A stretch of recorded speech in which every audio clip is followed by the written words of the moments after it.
J'ai ce qu'on appelle des TDA. Est-ce un avantage ou un inconvénient dans mon sport? Ici Madeleine du compte Instagram Madeleine et Tylo et on se retrouve pour un tout nouvel épisode de mon podcast Coach Tylo. Alors bienvenue à vous et let's go pour ce nouvel épisode.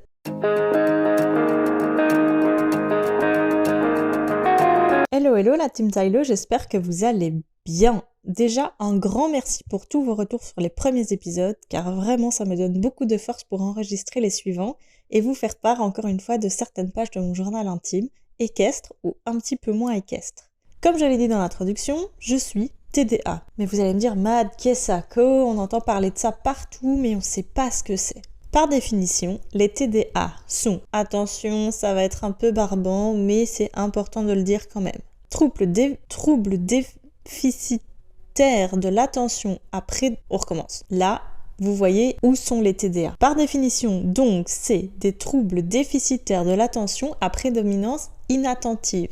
Soit, ce trouble se caractérise par une tendance excessive à la distraction ou à l'inattention, par des difficultés à soutenir l'attention et par une sensibilité à l'effort cognitif. Bref, vous vous rendez compte? Dit comme ça fait assez peur, mais au final, une fois qu'on apprend à vivre avec, en fait c'est rien du tout. Pour ma part, et vu qu'on ne parlait pas vraiment de ça il y a quelques années, j'ai appris à grandir avec ça de manière tout à fait classique, comme un enfant tout à fait classique. Il y a 20 ans, on n'était pas accompagné comme maintenant quand on est atteint de TDA. Alors pour ma part, c'est très léger. Oui, j'ai des troubles de l'attention et j'ai du mal à rester focus sur la même chose pendant plus de 40 secondes. 40 secondes, c'est déjà énorme. Mais pour ma part, c'est surtout un énorme avantage dans mon sport. J'y reviendrai plus tard. Donc, je suis TDA, mais je ne suis pas hyperactive. On remarque beaucoup de gens qui sont TDA sont hyperactifs, mais très souvent, les gens qui sont TDA, légers comme moi, souffrent de 10. Quand on parle de 10, on parle de dyscalculie, de dyslexie, il y en a des dizaines et des milliers, mais pour ma part, je suis légèrement dyslexique et très légèrement dyscalculique. Vous l'aurez entendu, j'ai du mal, par exemple, à lire tout haut. C'est-à-dire que les mots s'affichent correctement, comme tout le monde, mais les lettres se mélangent dans ma tête et donc j'ai parfois du mal à aligner le mot dans ma bouche. Voilà, c'est mis correctement dans ma tête, mais ma bouche ne le dit pas correctement. Pour ma part, ce syndrome s'amplifie avec la fatigue et par contre diminue avec l'âge, et fort heureusement. Je vous l'ai dit plus tôt, je n'ai jamais été suivie par ça parce que mes parents n'ont jamais estimé, et fort heureusement, que c'était un trouble important. C'est-à-dire que, comme c'est de manière hyper légère, je n'avais pas besoin d'un suivi particulier. Maintenant, attention, pour ma part, ça a été comme ça. Mais il existe des cas bien plus importants qui nécessitent un suivi au sein de l'école et au sein du monde sportif. C'est bien d'entourer à l'heure actuelle et heureusement, car on se rend compte qu'il y a bien plus d'enfants et d'adultes atteints de TDA qu'on ne le pense. Bon, je veux pas vous faire peur parce que c'est pas du tout une pénitence de vivre avec et moi honnêtement j'en joue même.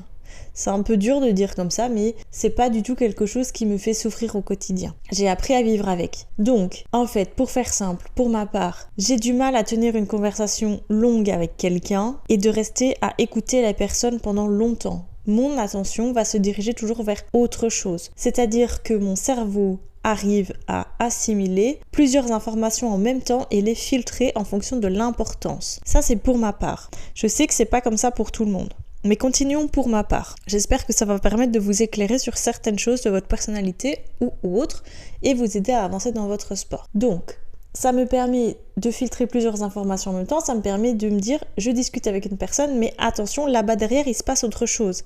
Parce que mon cerveau arrive à être focus sur plusieurs choses en même temps. J'ai des troubles de l'attention pour une chose en même temps, mais je n'ai pas de trouble de l'attention si on me permet de me connecter à divers endroits. Si je suis occupée avec mon cheval, à brosser mon cheval par exemple, je vais savoir continuer et savoir entretenir une conversation parfaite de A à Z avec une personne qui est dans mon dos. Or, le 3/4 de la population ne sait pas parler sans regarder une personne. Moi, étant habituée à ce que mon cerveau soit connecté à 10 choses en même temps, il n'y a pas de problème avec ça. J'arrive donc à avancer et à me concentrer sur mon cheval, tout en tenant une conversation avec quelqu'un. Attention, parfois ça peut aussi me jouer quelques tours. Par exemple, dans le cadre de mon métier, comme je suis vendeuse, certains clients ont parfois l'impression que je me moque un petit peu d'eux ou que je me déconcentre d'eux, mais ce n'est pas du tout le cas et je leur préviens juste. Alors, j'ai l'énorme chance de travailler dans un commerce assez proche de son client et donc qui me permet de pouvoir en rire. Mes collègues sont tous au courant, bien évidemment, tous les gens que je côtoie sont bien au courant, bien évidemment, et ça nous permet pas que tout le monde s'adapte à moi, mais plutôt que moi je m'adapte à eux. J'essaye entre guillemets de me ranger dans une cage, même si j'aime pas trop dire ça. Le TDA m'apporte aussi beaucoup de troubles au niveau de la parole, c'est-à-dire que parfois mon cerveau va un petit peu trop vite par rapport à ce que je veux dire, et donc par exemple je vais inverser des chiffres, inverser des lettres, ou simplement le mot ne va juste pas sortir correctement. Alors, je vous assure, après 20 ans à avoir ce trouble, on s'y fait et on rigole, hein. C'est super cool dit comme ça, je sens que vous allez tous rire derrière votre écran. Mais si vous le saviez, il y a, je pense, d'après une étude, 70% de gens qui sont atteints de TDA léger, avec ou sans hyperactivité. Pour ma part, c'est pas une hyperactivité, je pense que j'ai juste pris un rythme de vie assez élevé qui me convient parce que j'en ai besoin et je me suis aussi rendu compte que c'était lié à mon TDA. Le TDA fait que j'ai tout le temps besoin de faire quelque chose si je ne veux pas que mon cerveau fonctionne en permanence. C'est-à-dire que si je m'arrête devant un film, par exemple, je vais me dire ah oui mais attends, j'ai pas fait ça avec mon cheval, ou j'ai pas fait ça au travail, ou alors ça fait partie du TDA, mais ça fait aussi partie d'une légère hyperactivité et une légère hypersensibilité. Tout ça lié l'un dans l'autre, ça fait que si je m'arrête, je pète un câble en fait. C'est aussi simple que ça. Donc mes journées commencent tôt et se terminent tard et c'est bien volontaire. Et si vous voulez que je vous fasse un podcast dédié à ça pour comment j'ai progressivement atteint ce rythme de vie, eh bien on sera parti pour un épisode ensemble. Donc maintenant on va revenir peut-être au monde de l'équitation parce que c'est pour ça que vous êtes là. Vous le savez, l'équitation, comme beaucoup de sports, demande une synchronisation du haut du corps et du bas du corps, mais aussi une dissociation du haut du corps et du bas du corps. Pour ma part, le TDA m'empêche une synchronisation extrême. Par exemple, je ne sais pas sur le pied gauche et soulever ma main droite, un truc comme ça.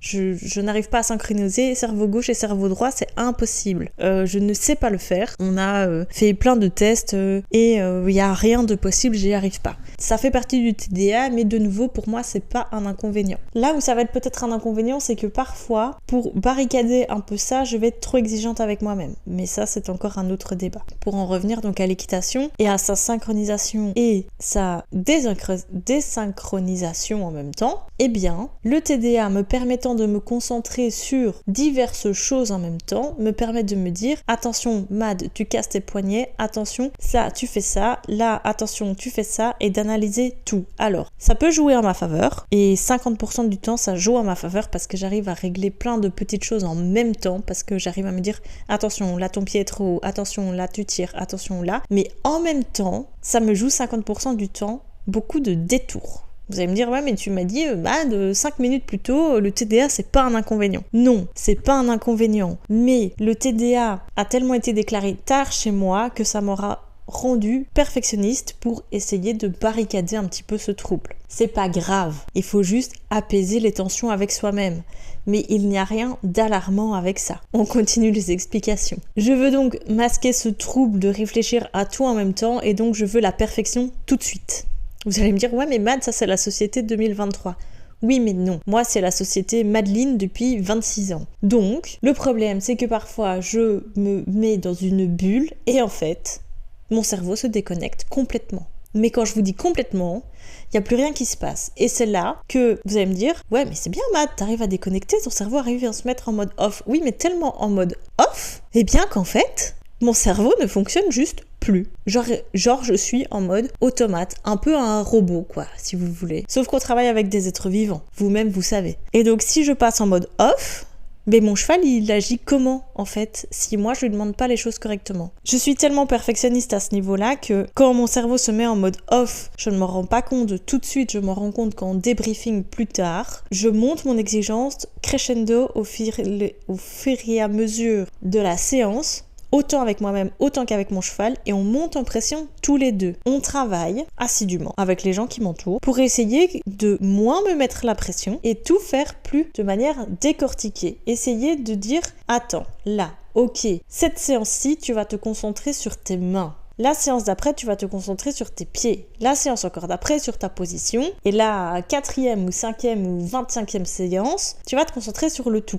C'est-à-dire que pour contrôler mon TDA à cheval, puisque mon cerveau doit être focus sur quelque chose pour pouvoir fonctionner, on va se dire, eh bien aujourd'hui ou cette semaine, plutôt, on va parler en semaine, tu vas uniquement travailler sur la position de tes jambes. On va faire divers exercices, on va fouiller divers exercices, en trouver 5, 6, 7, 8, 10, 25, 35, on s'en fiche, pour avoir des exercices qui vont me permettre de me concentrer sur ma position, mais également sur mon cheval. Là où c'est le plus important, et qui m'arrive à me canaliser, c'est que, contrairement à un sport de ballon, par exemple, je dois me concentrer pour 2 êtres vivants. Pour moi et pour mon cheval. C'est-à-dire que si moi j'agis mal, mon cheval ne comprend pas. Et donc mon cerveau est en permanence focus sur 1, moi, et 2, mon cheval. Ce qui me permet de me rester concentré sur approximativement le 3/4 de la séance. Vous ne me verrez jamais, peut-être en concours et encore, faire un échauffement en moins de 35 minutes et faire une séance en moins de 45 minutes, sauf si c'est stretching et que voilà, c'est vraiment des toutes cool séances. Parce que mon cerveau a besoin de temps de repos entre chaque allure. Maintenant, avec le temps, j'ai quand même appris à canaliser certains trucs et donc je peux marcher, trotter et puis galoper à une main sans m'arrêter. Mais entre les 2 galops, je dois m'arrêter, marcher un tour, simplement pour dire ok, là, calme, recentre-toi sur l'objectif du jour. On se remémore l'objectif du jour et puis on galope dans l'autre sens.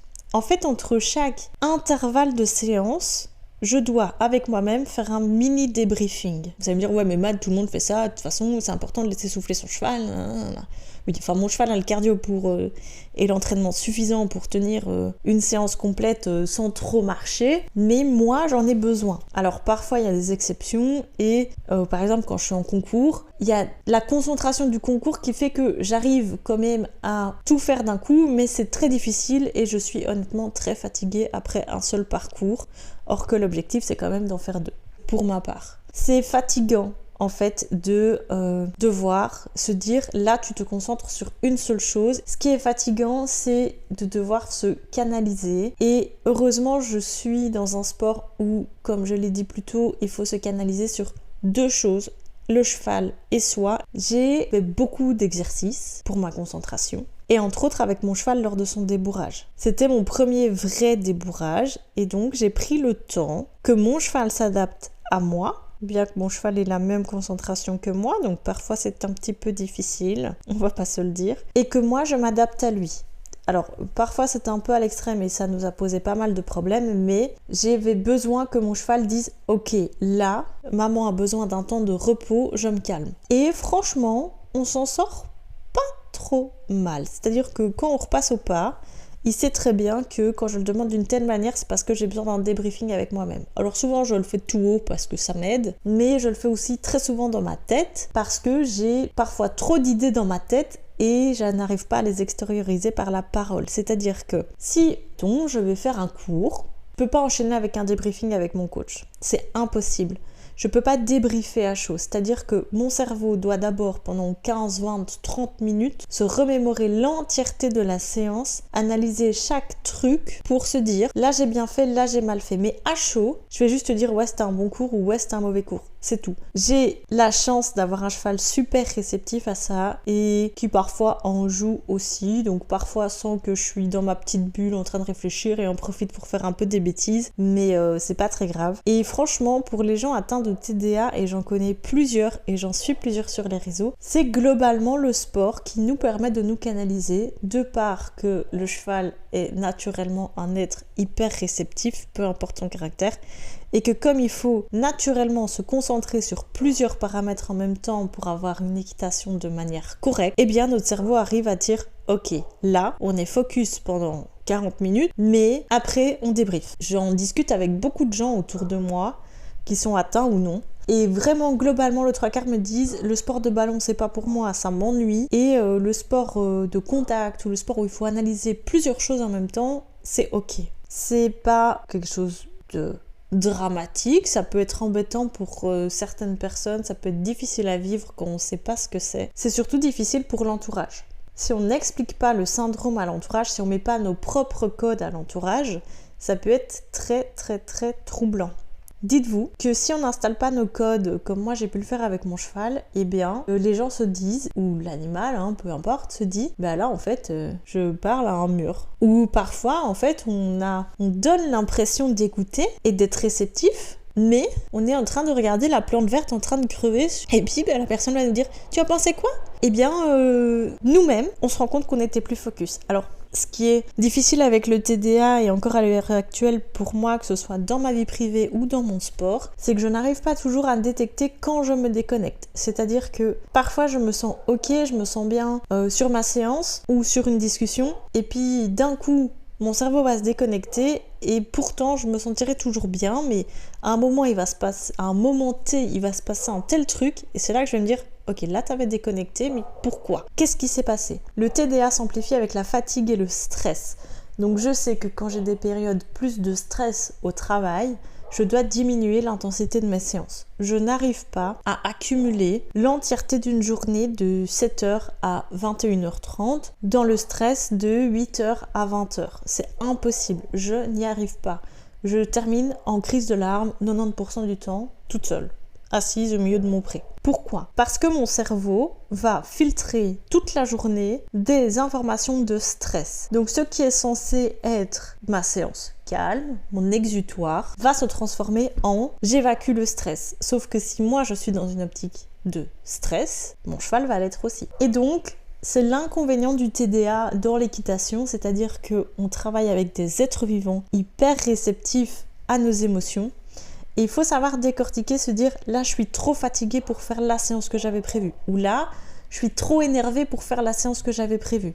Là je me sens pas en accord avec mon cheval, on est tous les deux pas dans un bon mood, je vais changer, diminuer, ou on est dans un énorme bon mood et on va amplifier la séance, profiter.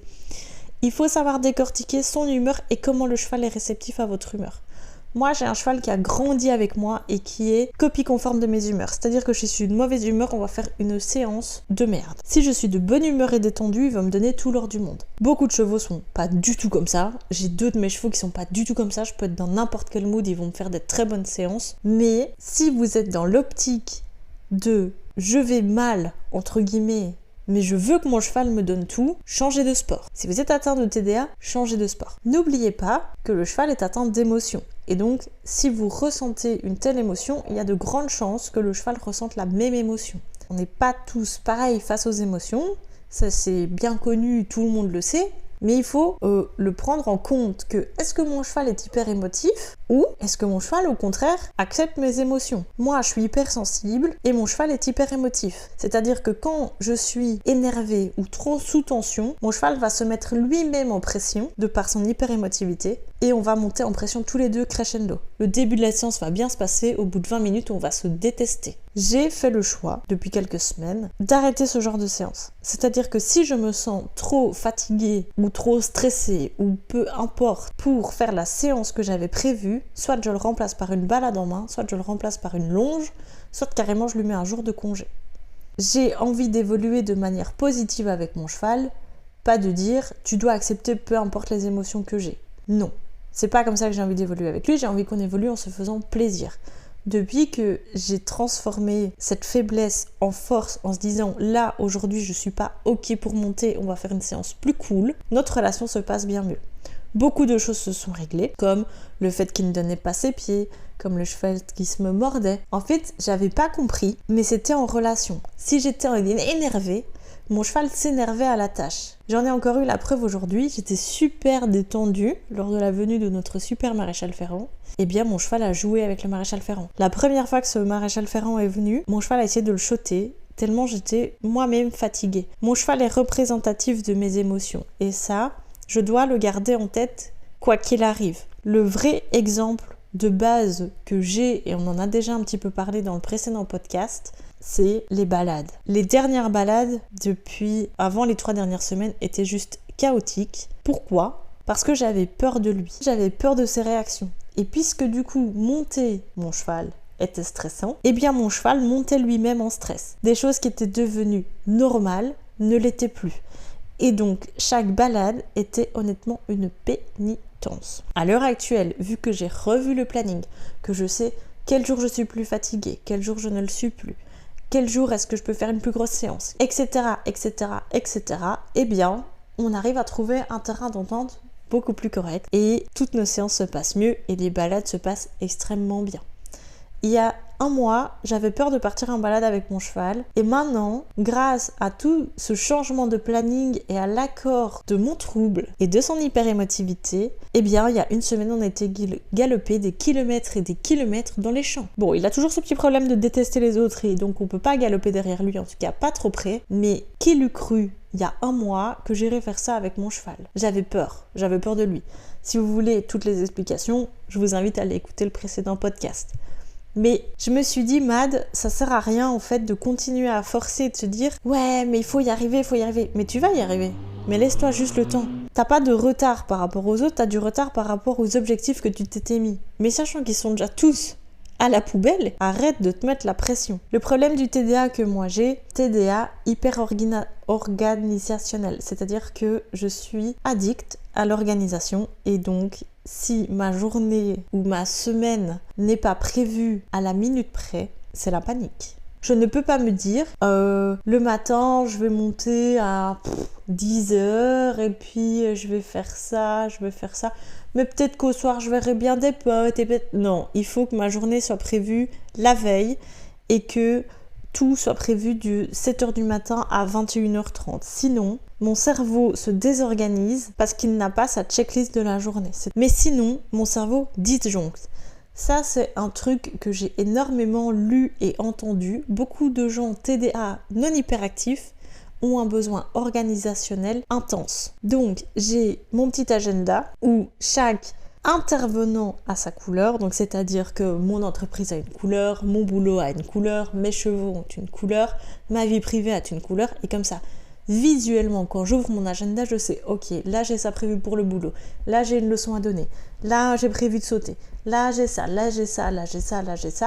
et je sais au moins que toute ma semaine est prévue. Bon, parfois il y a des petits ajustements en fonction d'une boiterie, un truc qui change, ça arrive.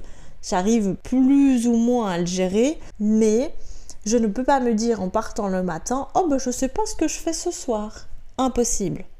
Et tout mon entourage le sait. Je pars le matin, je sais ce que j'ai à faire de 8h à 21h et après je rentre et ok, on fait la checklist du lendemain ou du week-end et ok, mon cerveau sait.